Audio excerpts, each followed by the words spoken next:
This is the General Electric hair dryer. Super vintage test. This is so cool.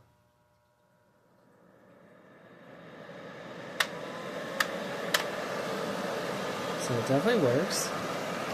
In the bag, I guess you put this over your head. This is how they dry their hair back in the day. This is so awesome. It puts off a lot of heat.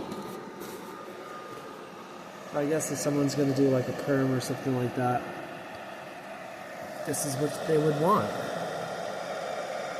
This is amazing. Let's do it cool. Turn that off. Could do it cold. Does it get cold? Yep. And this is absolutely amazing.